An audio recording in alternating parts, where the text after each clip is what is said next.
I want to be uncomfortable because I am that firm believer that if you are not uncomfortable, you're not learning. Let's look at the research. Research shows that people want to feel good. They all have three things in common. Maybe that's why the behavior isn't changing. They're not feeling seen, valued, or heard at any point during the day. To get to see families or parents break down in tears over the phone, remembering your why doesn't fix the challenges in the system. Let's all admit it. Let's all own it. And let's move through it. Like, let's not live in the suck. Education is under attack. It's under attack financially. It's under attack curriculum-wise. It is exhausting to deal with the trauma all the time.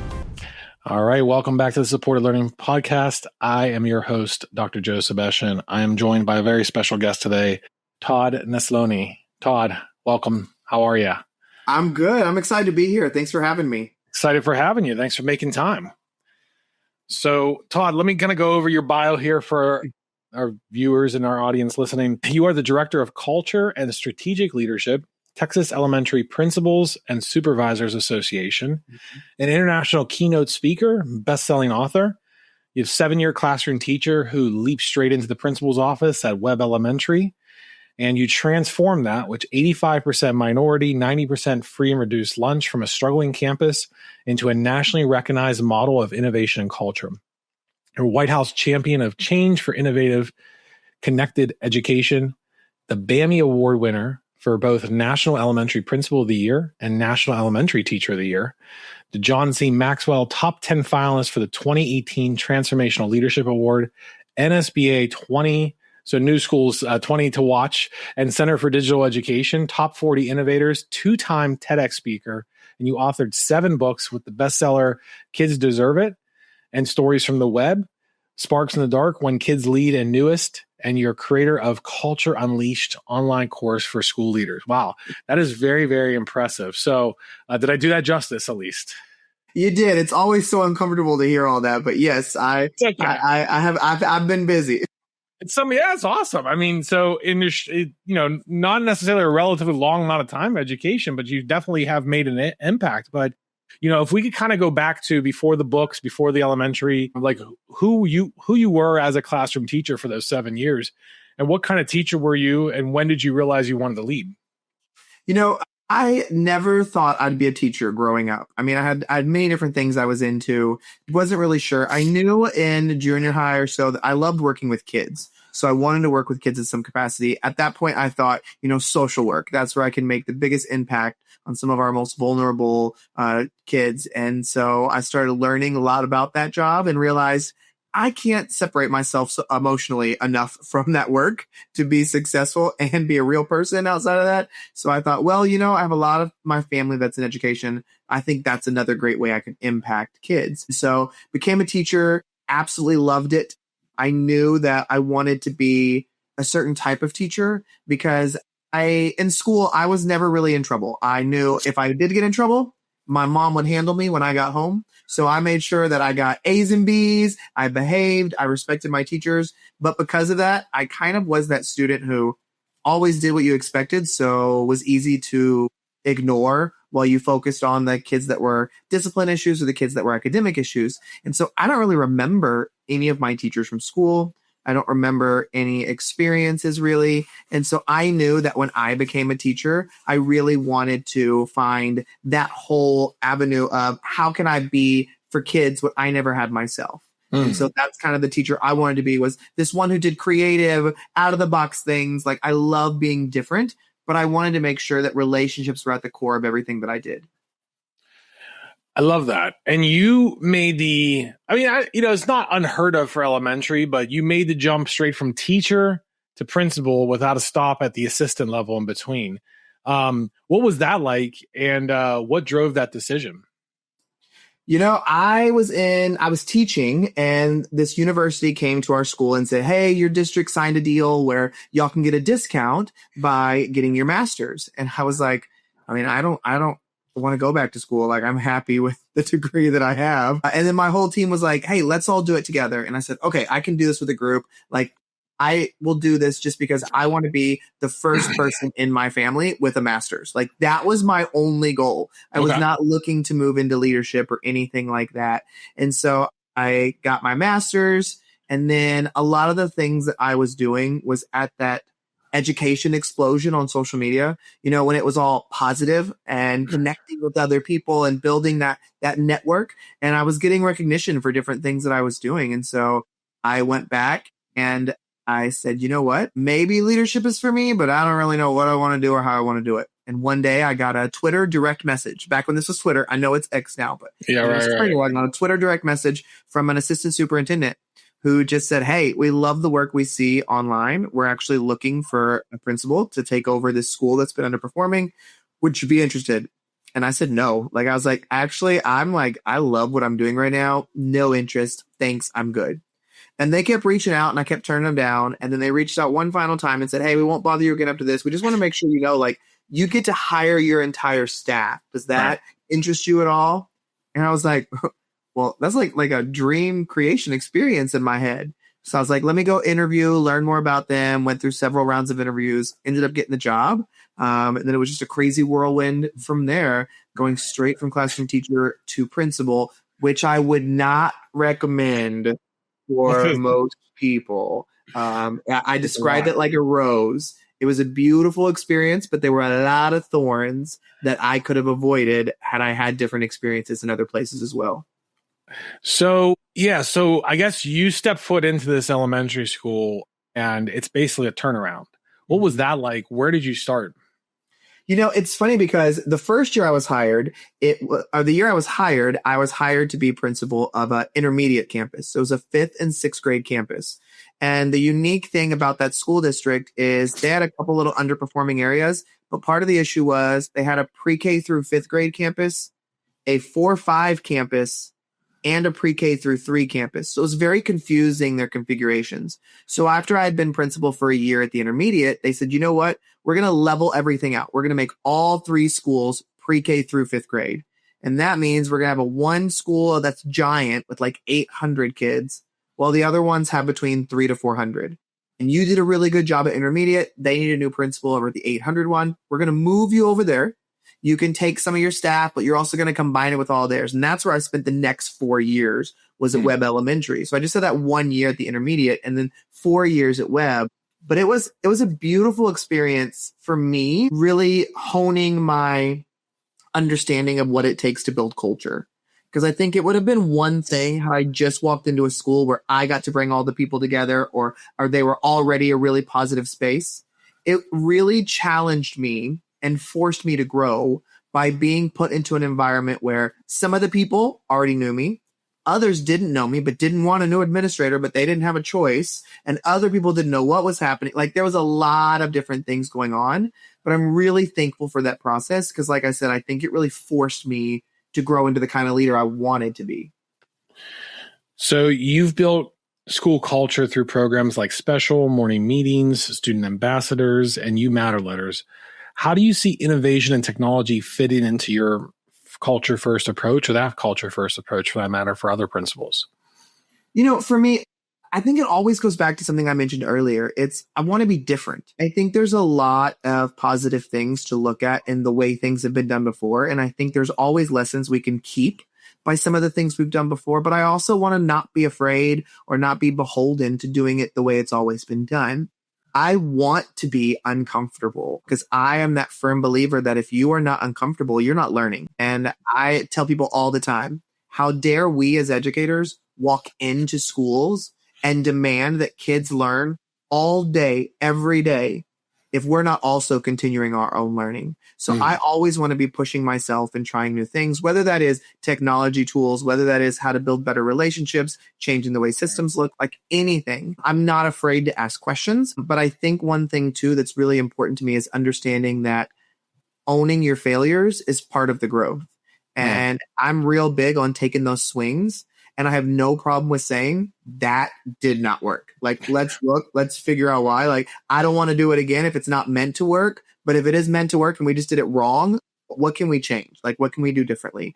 And I've got so many things that I can think back on in my career that were successful, that were only successful because I failed first and had to learn from that failure to then make it what it became. Yeah, I mean, culture is so important in a district, especially at the elementary level, because, it's exciting. Learning is exciting at that level, but making sure all feel that, right? Or have that environment that it's safe Right. so that kids can learn. And you talk about, one of your favorite things you teach is calling parents to praise their kids, not just when they're a problem. How does that flip the parent-school dynamic? And what happens when schools can actually commit to that process?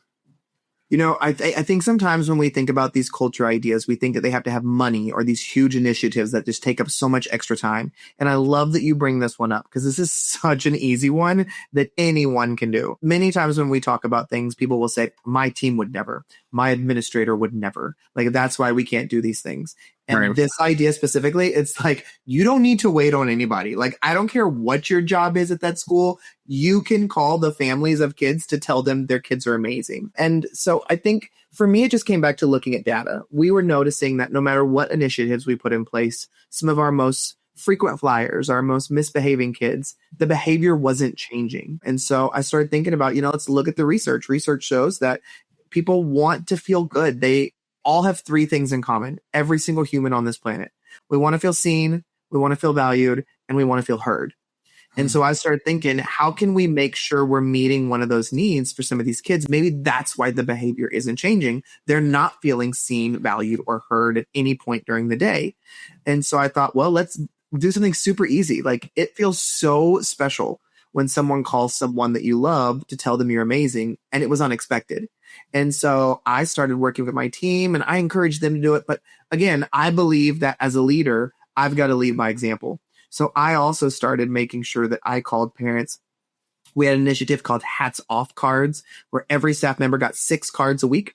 And it was like, by the end of the week, you should have handed out all these to kids. When a kid gets one, they come to the office, we celebrate them real big. And then I always get to call and tell their loved one how amazing they are and then send them right back to class. Like, it was never more than a 20-second endeavor, Right. But we watched behavior just get transformed across campus. And I completely credit it to the combined effort of all people making those phone calls. And then watching the families and their reactions with us change was pretty amazing as well, to get to see families or parents break down in tears over the phone over a simple phone call, and learning and experiencing in that moment that was the first time their kid had been maybe in 5th grade.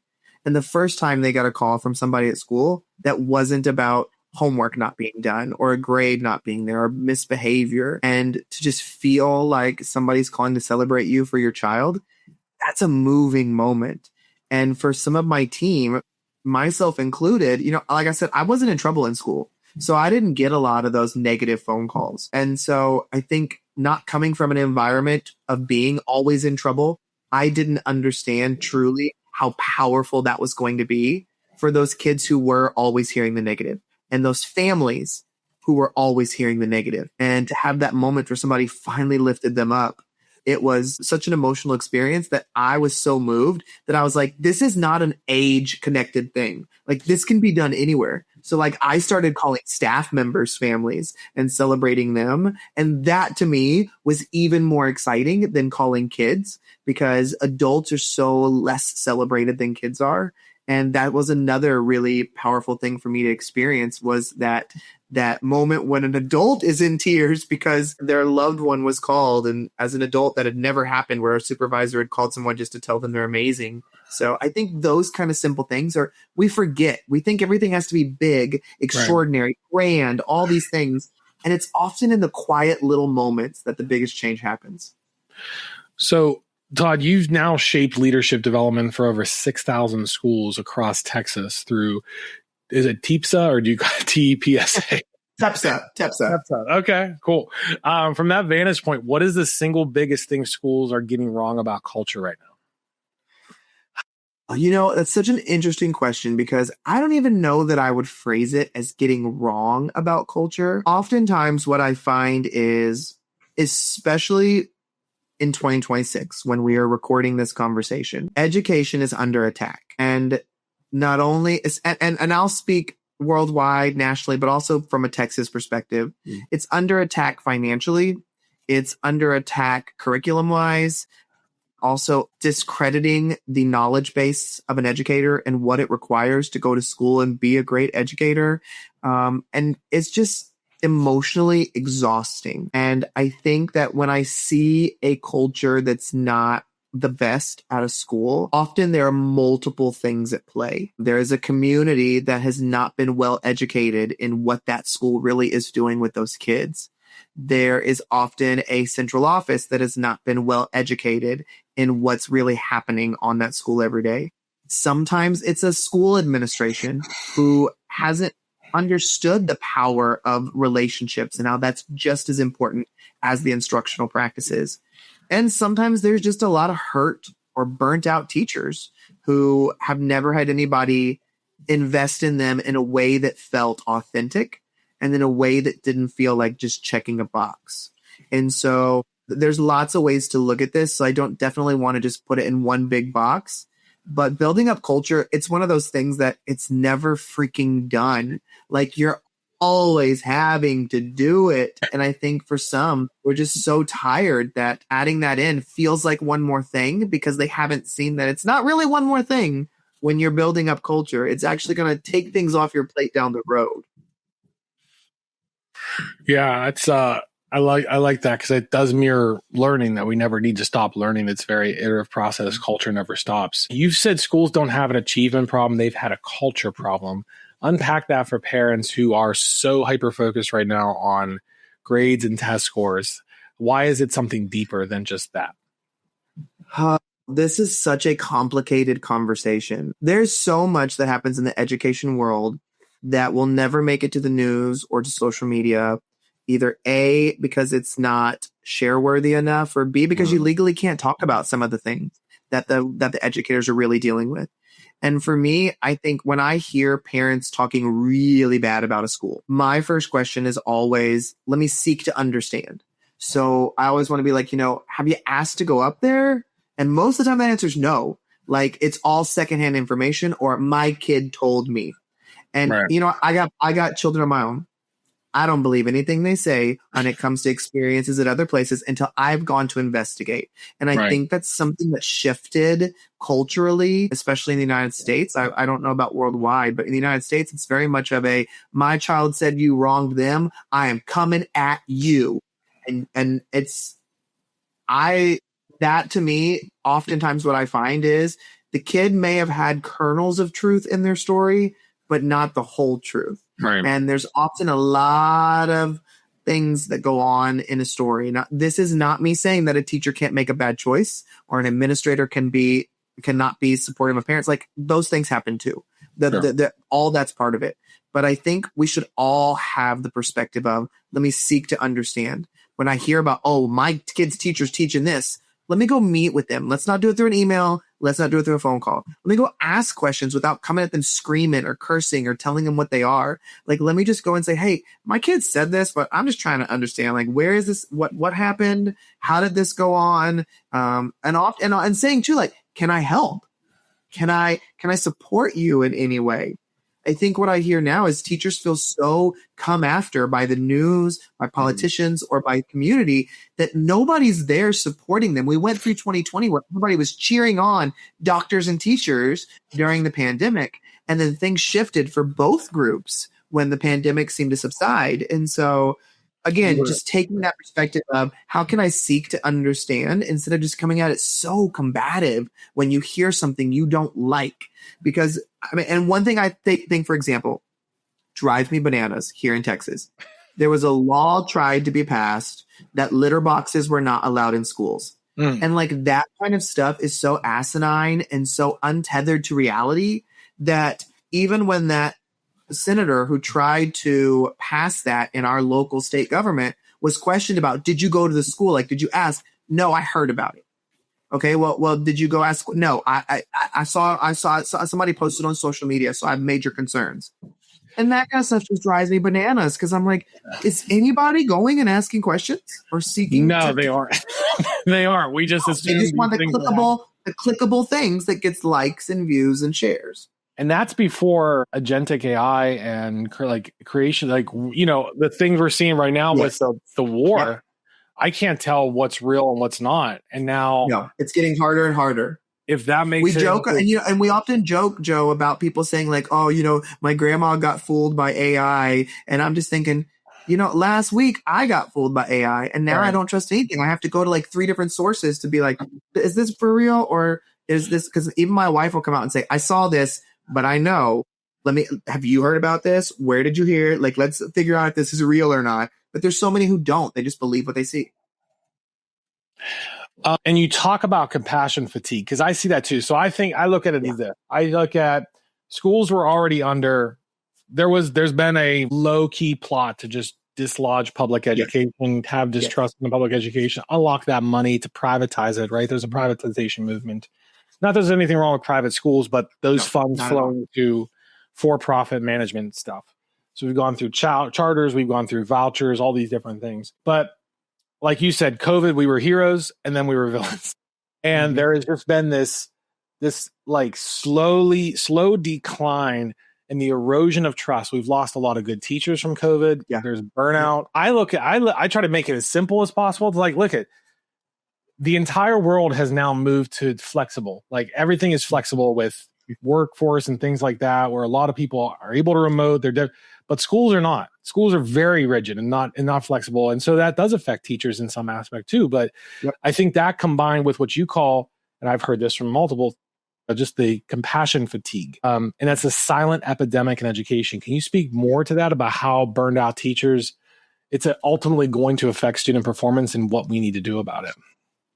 This is what breaks my heart so much, is talking to so many people who are so good at what they do. And I get blown away hearing their stories or seeing some of their lessons, and they don't feel adequate, or they feel like I'm not that great. Like I'm not getting my kids where they need, or this person's coming down on me, or anything like that. And I'm seeing too that teachers love kids. They love working with kids. They love seeing those light bulb moments go off. But there is a lot coming down on people where it is exhausting to deal with the trauma all the time and to not be given the right supports to deal with that. And that's one of the things I see being defunded most quickly and being taken out most quickly are all those things that help with the discipline and the behavior and the many things that our students bring to school. In addition to this rally against public education and putting funds into other places also exacerbates that issue.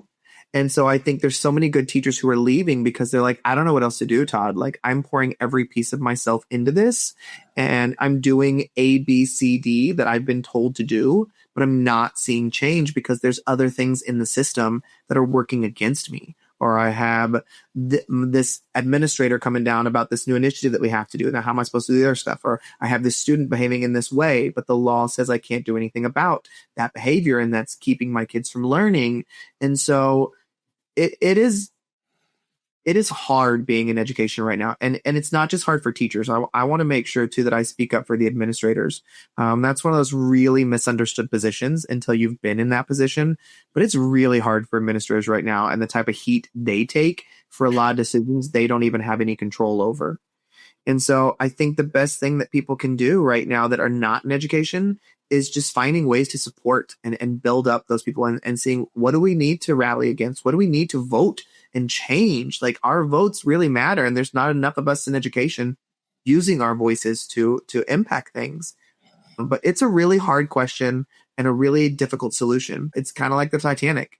It's going to take a while to turn, and we've been trying to turn this ship for a while, but it's a really old, really big ship to turn.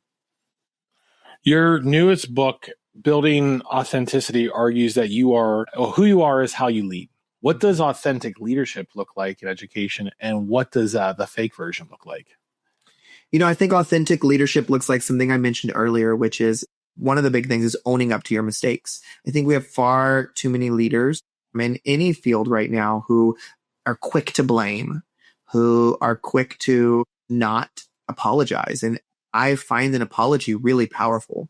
I find ownership of mistakes very empowering, because not only does it let people know that, the buck does stop with me, I need to own this, but also it lets them see that they can make mistakes too, own them, and keep moving forward. They don't have to be fearful that they're going to be blamed for something. So that's one of the big things. And the next thing when it comes to leadership is leadership doesn't just happen at work. And sometimes we pigeonhole the definition into how we lead at work. But the reality is leadership happens within our families at home. Leadership also happens within our friendship circles. And when Tyler Cook and I were writing this book, that was one of the big things we wanted to focus is how do we grow our leadership capacity at work, at home, and with our friends? Because all of that matters, because what's going on in my household affects how I am at work. What's happening at work plays into how I am when I'm with my friends. Like, it's all connected.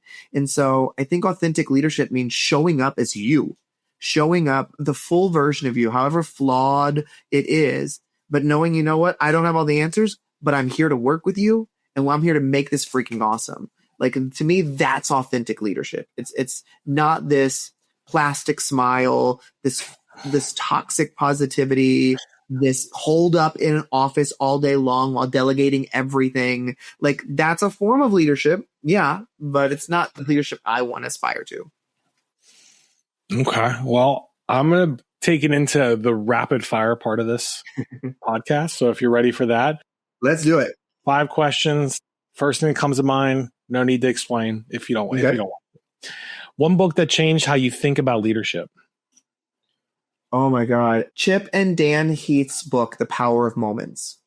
That was a really, and that's not an education book. Yeah, it isn't. Right. That was one that I loved when I read it. It was like, oh my God, like all this makes so much sense and is so brilliant. If you could go back and tell first year principal Todd one thing, what would it be? I wouldn't tell myself just one thing. I'd have a sentence. And that would be, shut up, listen to more people, and delegation is a strength. You don't have to carry the load completely on your own just because you have the title of principal. What's one thing parents overthink about their kids' school? That they're trying to brainwash them to believe something or something like that. I think that is such a farce into what I'm just like, do you know how many standards I have to teach?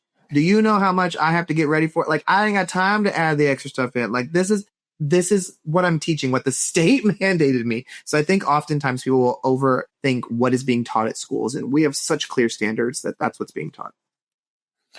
What's one thing they underthink? The importance of social emotional learning, the importance of their kids also having a piece of their education be how to manage working with different personalities, how to manage their own emotions and thought processes, and how to look at their own self-esteem. I think that is one that is not considered or talked about enough in a positive light by the public at large. And then finally, worst advice you hear school leaders giving right now? Oh, Lord.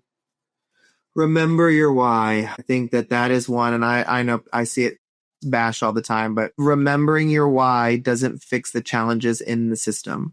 And I think that too many leaders want to pep talk, but don't want to say, hey, this does suck right now. Like, let's all admit it.